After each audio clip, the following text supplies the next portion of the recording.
क्या आप जानते हैं कि लोग ऐसी जगह जाना क्यों पसंद करते हैं? ऐसी जगहों पर क्यों जाते हैं? नहीं, तो चलो हम बताते हैं कि हम क्यों जाते हैं। कितना भी सर्वसंपन्न इंसान हो, कितना भी धन दौलत किसी के पास हो, उसको कोई चीज़ की कोई भी दिक्कतें ना हो, किसी भी पैसा और किसी भी चीज़ों से, लेकिन कोई ऐसा हमें नहीं लगता है कि इस समाज में कोई ऐसा व्यक्ति है जिसके पास कोई आय ना हो, कोई परेशान ना हो। कोई ना कोई उस इंसान पीड़ित रहता है, परेशान रहता है, दुखी रहता है और वो उसके बाद में यही चाहता है कि हमें कोई ऐसी एकांत जगह हो, कोई ऐसी वस्तु हो या फिर कोई ऐसा संबंध हो, मतलब कोई रिश्ता हो किसी के साथ हो, जिसके पास जाकर इंसान अपनी चिंताओं को थोड़ा हल्का कर सके और अपनी बात, अपने दिल की बात, अपने मन की बात कह सके।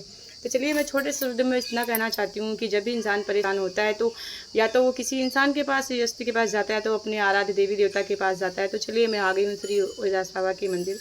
ये इतना रमणीक दिव्य दरबार है हमारे चित्र, हमारे गाँव का श्री उदास बाबा का मंदिर है।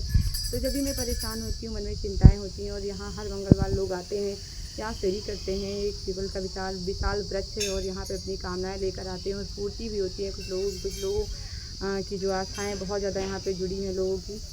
तो कहने का अर्थ यही है कि कितना भी इंसान दौड़ भाग कर ले अपनी लाइफ में, पर वो एक ऐसी एकांत जगह ही खोजता है जहाँ जाकर वो अपनी मन की बात कह सके, अपने दिल की बात बता सके, उसके सामने रो सके और कह सके। कितना भी इंसान परेशान हो तो हम तो ज़्यादातर ईश्वर का ही शरण लेते हैं, अपने आराध्य देव का ही लेते हैं। तो आज के श्री बाबा उदास जी के मंदिर देखिए, हवा चलती तो हर जगह लगती है ना, फिर भी इंसान कूलर और पंखा एसी के सामने क्यों जाना चाहता है? उस जगह इसलिए जाना चाहता है क्योंकि वहाँ पर उसको हवा ज़्यादा मिलती है, उसे शारीरिक सुख वहाँ पे ज़्यादा मिलता है। तो इसी तरह हम भगवान के शरण में इसीलिए जाते हैं क्योंकि हमें लगता है कि हमारी वहाँ ज़्यादा सुनी जाती है। ये अपनी अपनी आस्था और विश्वास होता है, ये नहीं चाहते। सब लोग अलग अलग तरह के होते हैं, कोई मानता है भगवान को और कोई नहीं मानता है, ये अपनी अपनी आस्था है। हेलो फ्रेंड्स, नमस्ते, हर हर महादेव। तो फ्रेंड्स, स्वागत है आप सभी का मेरे ब्लॉग वीडियो में। आज है मंगलवार का दिन और मंगलवार के दिन हमारे यहाँ छोटा मेला लगता है। मंगलवार को हमारे यहाँ पास में गांव में और पास में एक बहुत बड़ा पीपल का वृक्ष और दिव्य दरबार श्री हरिदास बाबा का है दोस्तों। तो यहाँ हर मंगलवार मेला लगता है और वर्ष में 3 दिन यहाँ पे 3-4 दिन का वार्षिक मेला जो लगता है बसंत पंचमी को, बहुत बड़ा मेला लगता है। सारी क्षेत्र की दुकानें आती हैं। तो आज हम चल रहे हैं सुबह सुबह सबसे पहले नहाकर और नित्य अपने दैनिक कार्यों को पूरा करके बच्चों को स्कूल भेजकर तो जा रहे हैं श्री हरिदास बाबा के दर्शन करने। चलिए आप लोगों को हम दिखाते हैं एक छोटा सा मेरा ब्लॉग वीडियो, पूरा ज़रूर देखिएगा। हरिदास बाबा सभी का कल्याण करें और जो भी यहाँ लोग आते हैं उसकी सारी कामनाएँ पूरी होती हैं।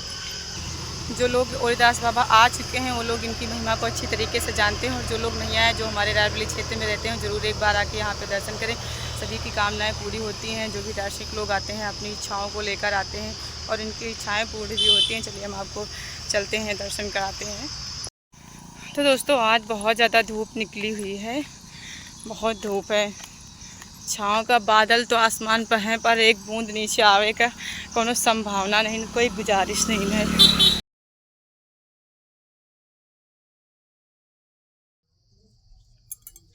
तो देखिए मेरी प्यारी दीदी और भैया, पता है आपको कि ये ऐसी जगह है ही ऐसी जगह। यहाँ पे इतने सारे पेड़ पौधे, बाग बगीचे जो आपको दिख रहे हैं। यहाँ पे आम जामुन और पीपल के वृक्ष, बरगद के वृक्ष, और काफ़ी ज़्यादा यहाँ पे छाँव रहती है। धूप हो या मतलब बरसात हो, गर्मी हो, यहाँ पे ज़्यादातर लोग बैठना पसंद करते हैं, आना पसंद करते हैं। और सारी ज़रूरत की यहाँ पे चीज़ें भी मेला के दिन, मंगलवार के दिन आती हैं। ऐसे भी जो ग्रामीण इलाके के लोग हैं, हमारे क्षेत्र के लोग, हमारे गांव के लोग हैं, लड्डू जलेबी हर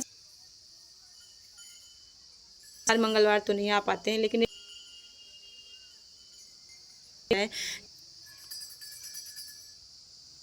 किस में कितना विश्वास करते हैं, फिर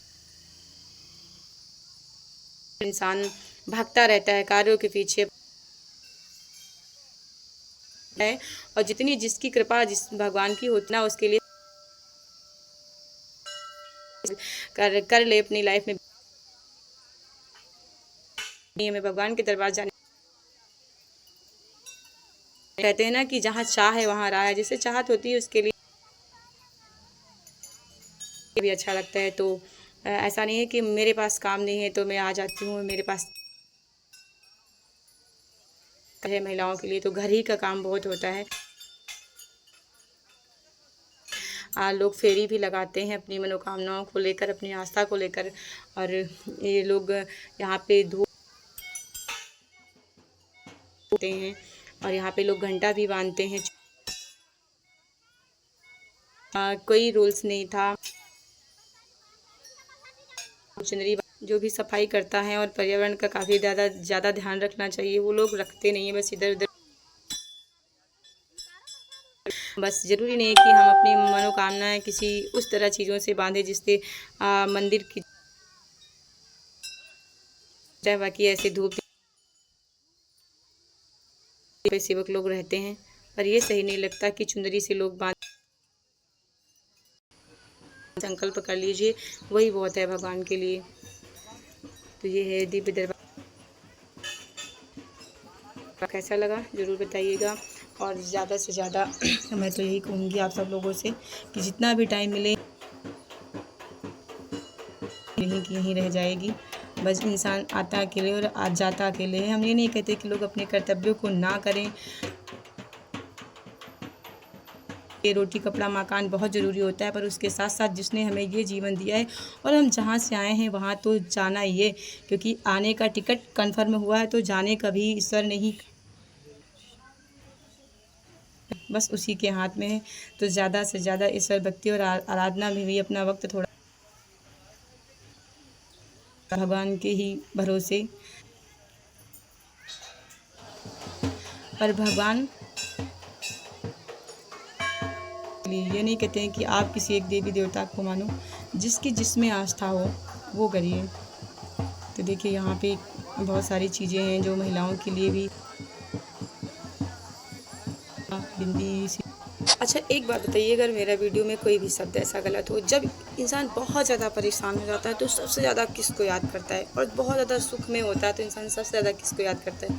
हमें नहीं लगता है कि किसी और को याद करता है ना, शायद वो भगवान को याद करता है, अपने आराध्य देवी देवता को याद करता है, और जो जिसके लिए खास होता है। जय श्री सूर्यदास बाबा, हर हर महादेव। मिलते हैं अगले वीडियो में। अपना अपना ख्याल रखिए। सुख भी तुमसे, दुख भी तुमसे, सुख में भी तुम, दुख में भी तुम ही हो इस जीवन के खिवैया।